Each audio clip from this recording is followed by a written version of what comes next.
Selishayile ihora lesikhombisa mbukeli sesifike qathathaso kwethulela indaba sikwethulela bukhoma ekomkhulu leSABC sise Auckland Park eGoli naze nohlonze kusihlwa.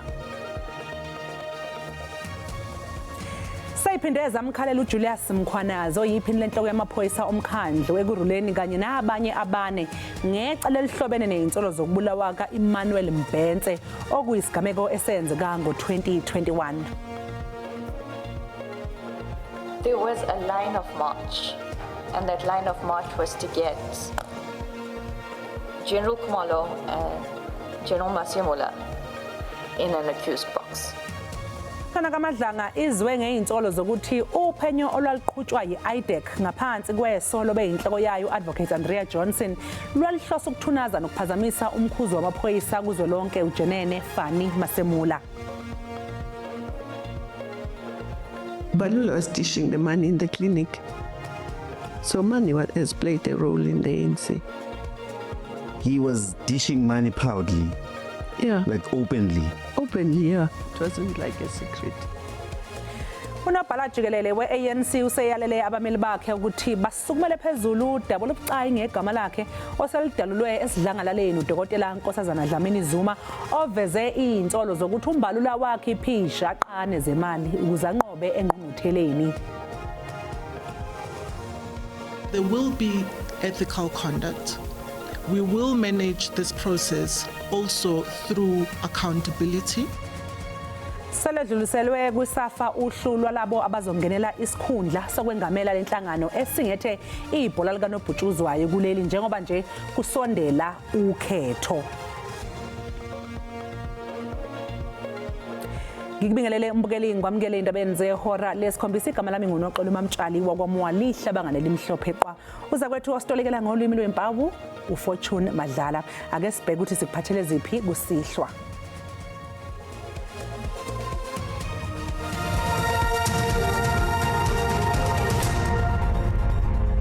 Sayiphinde zamkhalela uJulius Mkhwanazi oyiphini lenhloko yamaphoyisa omkhandlu ekuruleni kanye nabanye abane ngecala elihlobene nezinsolo zokubulawa kaEmmanuel Mbhense okuyicala lenzeka ngo-2021. Mbhense wabulawa ngesihluku ngo-2022 emva kokushaywa ngamalungu SAPS, EMPD kanye nabanye ngaphambi kokuthi isidumbu sakhe silahlwe edanyini.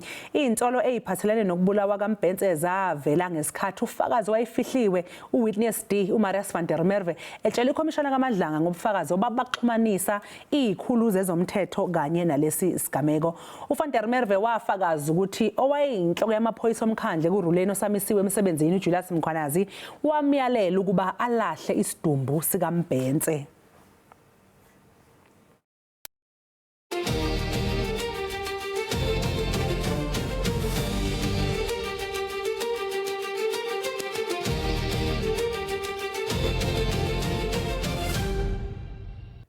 Ikhomishana kaMadlanga izwe ngezinsolo zokuthi uphenyo olwaliqhutshwa yiIDEC ngaphansi kwesolo beyinhloko yayo Advocate Andrea Johnson lwalihlosa ukudicelela nokuphazamisa umkhuzo wamaphoyisa kuzwelonke uJenene Fani Masemola. Lo mbiko udalulwe phambi kwesithangami sekhomishana nguAdvocate Drusanta Ramsamy weIDEC obeqhubeka nobufakazi bakhe namhlanje. Qhubeka ukwanda kwezinsolo ebhekene nobeyinhloko yeIDEC Advocate Andrew Johnson. Lokhu kuzemva ukuthi uAdvocate Ramsamy edalule imininingwane yophenyo lwaliqhutshwa yiIDEC ophikweni lezomhloli nokuyimininingwane eveza ukuthi uJohnson wayalela ithimba ukuba lingamazisi uJenene Fani Masemola ngophenyo lwaliqhutshwa ukuze ezoba assessment sokuba sengeyimithi phambi kwekomiti lesikhashana laseParliamente. It looked and obviously became evident that there was a line of march, and that line of march was to get General Khumalo and General Masemola in an accused box. And so obviously there was, at some point there was talk about if he lies at portfolio committee, but this is well after. I think this is in February or March, and this was just between Padiachi and myself and Mr. Perumal, where if he lies, we can at least charge him for perjury.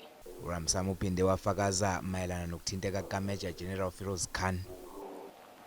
And then I had heard about Advocate Johnson's husband and Mr. Khan being friends. Then all of this happened. So I put 4 and 4 together, and I realized that there were other aspects at play. Udalule nokuthi uAdvocate Johnson wake wahlangana nongqongqoshe wamaphoyisa osanikezwe umhlaba khefu Senzo Mchunu emzini kaMchunu lapho abanikezana khona okuthile. uRamsam usazophinda abuyele phambi kwekomishana ngosuku olusazomenyezelwa. Kusasa kulindeleke ukuthi kubizwe ufakazi omusha.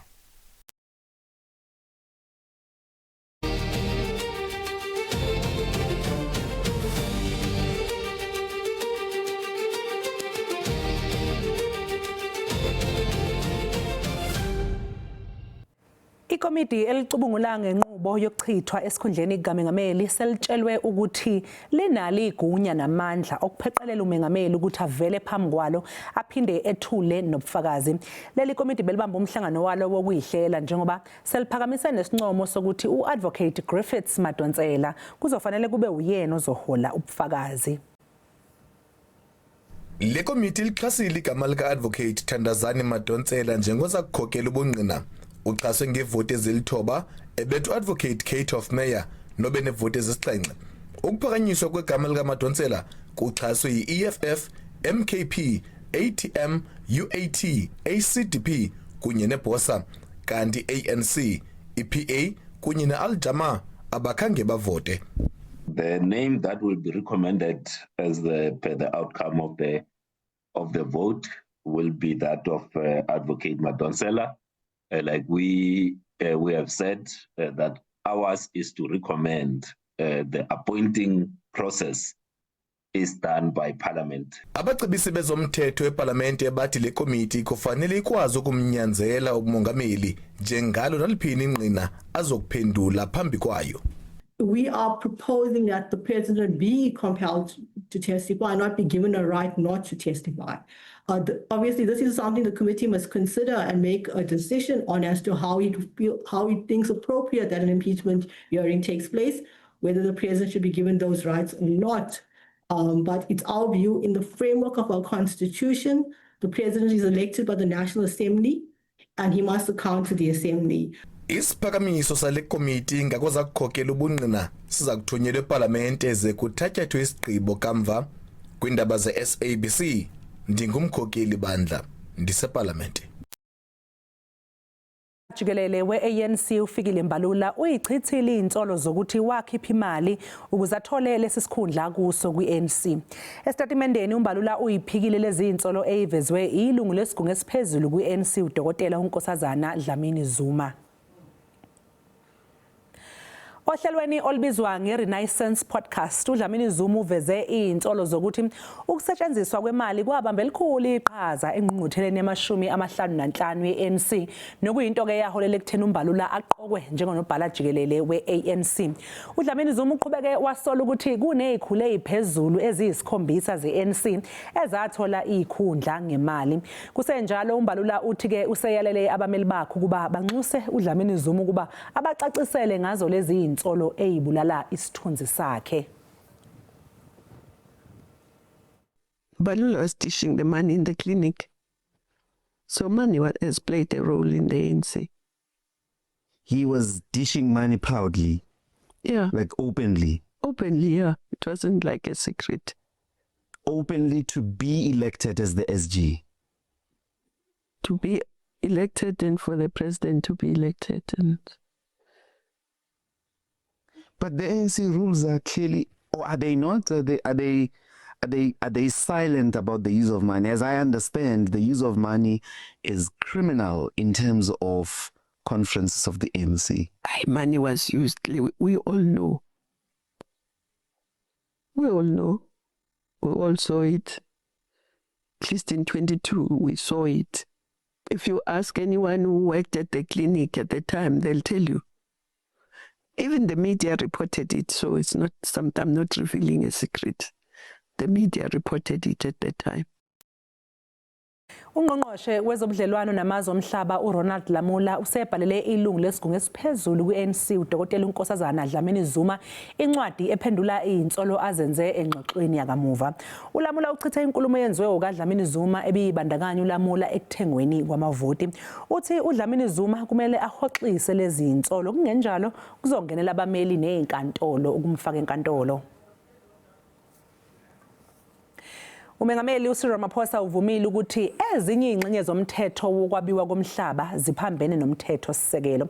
Ithimba labameli bakamengameli lethula izethu lenkantolo ephakeme eWestern Cape lapho iDA iAfriForum bephosela khona inselele lomthetho. Abameli bakamengameli uCyril Ramaphosa baphikisa ukuthi izinselele zomthetho sisekelo mayelana nomthetho wokudliwa komhlaba kufanele ubhekisise ngokombono wemigomo yomthetho sisekelo. Ithimba likamengameli uRamaphosa livumileke ngezinye zezingxenye zalomthetho. Ithimba livumile ukuthi isigaba 19 3 and 4 yizo ezinenkinga. Lezi ingxenye-ke sigxile esikhathini sibekiwe mayelana nesaziso sokudliwa komhlaba lapho umuntu uqale aziswe ngesinyathelo sombuso sokumphuca umhlaba. Kodwa bekuyisigaba-ke sama-25 somthetho obekuphikiswana ngaso kuleli sonto.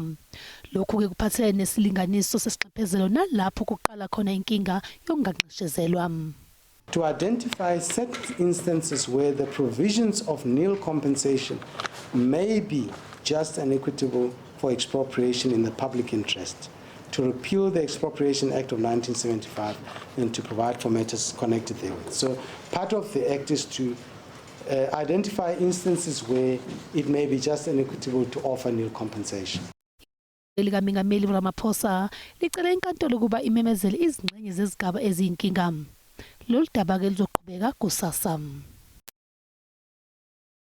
Lesi sathi nje ke qu eyitolo kanti uma ngabe sibuya sokuphathela-ke udaba oluthi thina mndeni bengamele silazi iqiniso ngengane yethu. Ukhala ngobulungiswa umndeni womfundi oshonele esikoleni ngemva kokubandakanyeka empini eyenzeke emagcekeni esikole samabanga aphezulu eVusumuzi High eSundumbili eMandeni.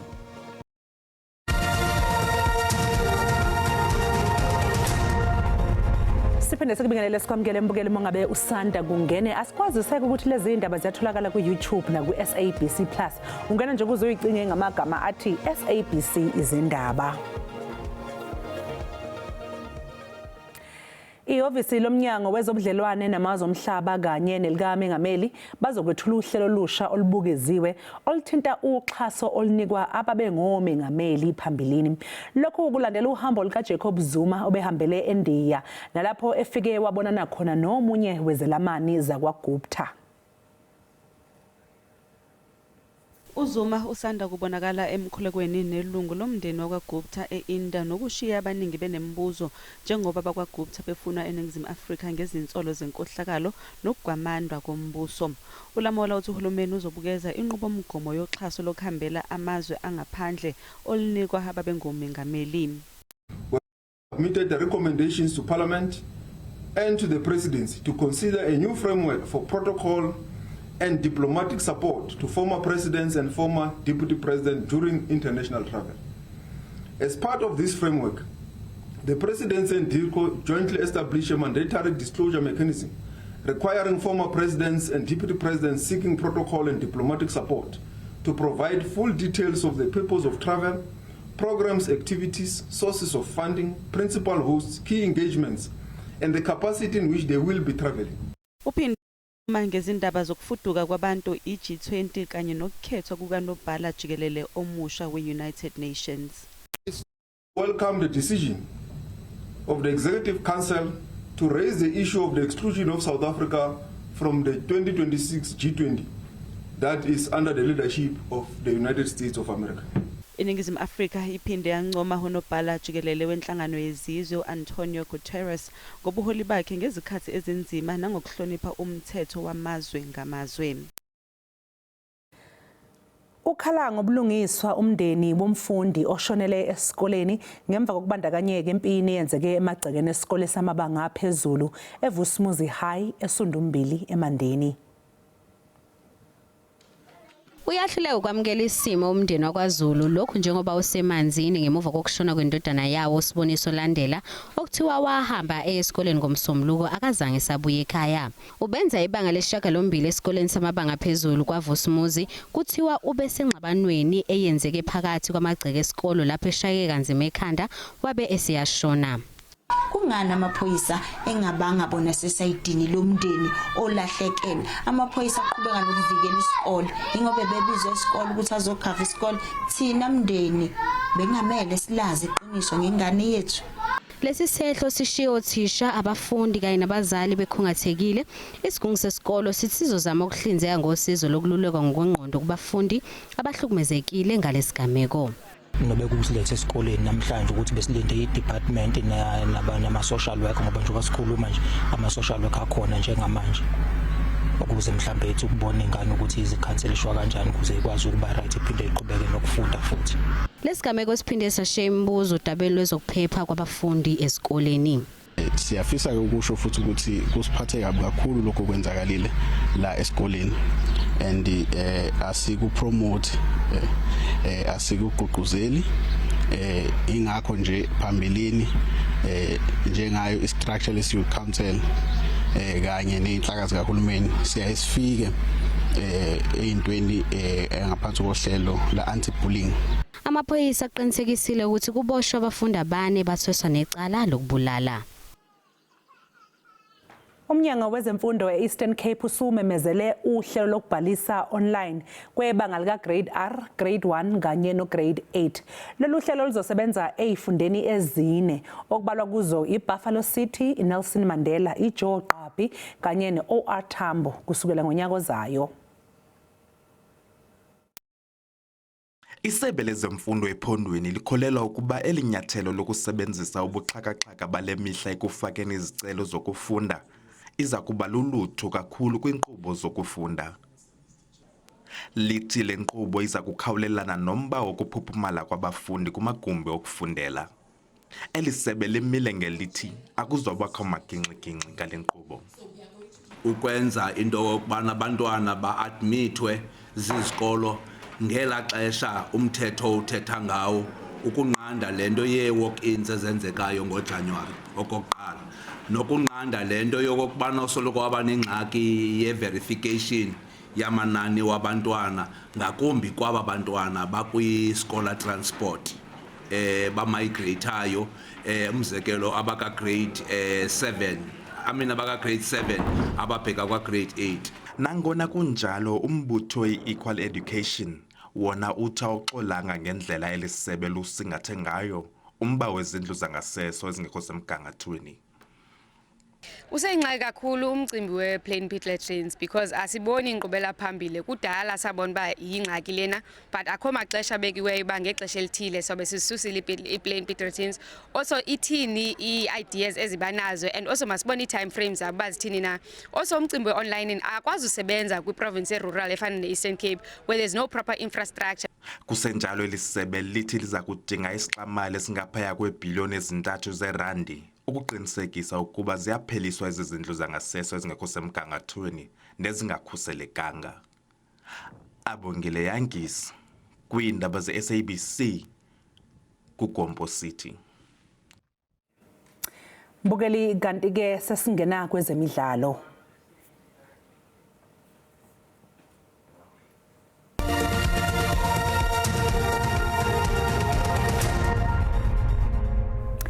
Salwadluliselwe kuSAFA uhlu lwalabo abazongenela isikhundla sokwengamela lenhlangano esingethe ibhola likanobhutshuzwayo kuleli njengoba phela sekusondela ukhetho kubonakala ke umbukeli sengathi umbango uzobu phakathi kaDenny Jordan kanye noSandile Zungu woSuthu. Football in South Africa belongs to the people of South Africa. SAFA holds it and manages it in trust on behalf of the people. And so therefore it's very important for us as the governance committee to come and to declare to you that yes, we will be guided by the statutes, but also by the very important principles of good governance. You know, in the same manner that we subject all our players on the field to VAR, we subject them to make sure that they follow all the rules of the game, similarly in the boardroom. So there will be ethical conduct. We will manage this process also through accountability. And part of accountability is us coming to speak with you to say, today we are receiving the files. That's part of the accountability. And disclosure and transparency is going to be very important. Mbukelo mangabeke sibuya ezitolo sobe sesikuphathele umhlahlo wesimo sezulu kuze uthi uma uphuma ekseni uhambe emsebenzini wazi phela ukuthi kume kanjani. Sizobe siuphathelwe ke uThini Ntshiza.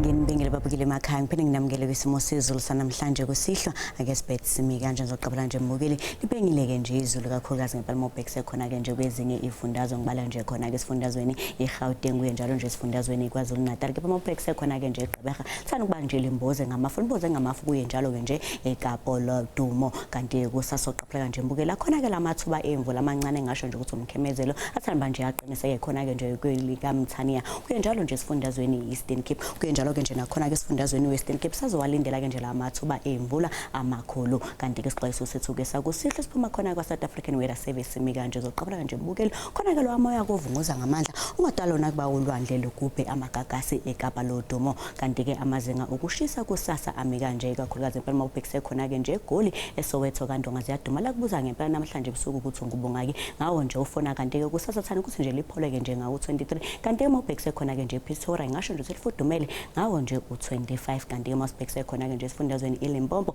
amazinga okushisa ami kanje liyashisa eGiyani ngawo nje u28 kuye njalo nje eMusina libalele ngawo u30 Mosbek sekhona ke nje sifundazweni eMpumalanga amazinga okushisa ami kanje pholile ke eMbombela ngawo nje u26 kanti ke singawulindela nje eMelo u23 kanti Mosbek sekhona ke nje sifundazweni kwaZulu Natal eThekwini eClermont kwaMashu eMlazi liyashisa ngo27 shisa njalo ke nakhona ko Olundi eDelidalton bhekiseke nje koshowe ngawo nje u31 kuye njalo nje eMnambithi ngasho nje siliyashisa ngo23 kanti thana ukuthi nje lipholeke ePortshepstone oShabini ngawo nje u23 Mosbek sekhona ke nje sifundazweni Eastern Cape amazinga okushisa ami kanje ngasho nje silipholile ke nje eMthatha singawulindela u22 kuye njalo nje eGqeberha limi nje u21 kanti ke ebusuku liyabanda ngawo 9 Mosbek sekhona ke nje sifundazweni Western Cape amazinga okushisa ami kanje liyabanda ke eGeorge ngo15 kuye njalo nje eKapa lodumo singawulindela u14 Mobek sekhona ke nje sifundazweni eNorthern Cape amazinga okushisa ami kanje lifudumele ke eKimberley ngawo nje u26 kanti ke Appington ngasho nje silipholile ngawo u24 Mobek sekhona ke nje sifundazweni eFree State amazinga okushisa ami kanje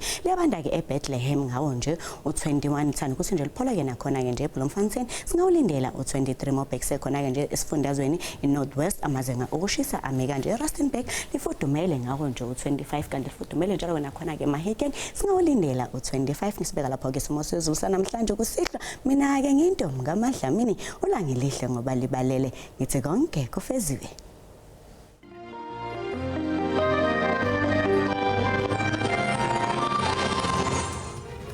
Mbukeli ube nobusuku obuhle usale kahle.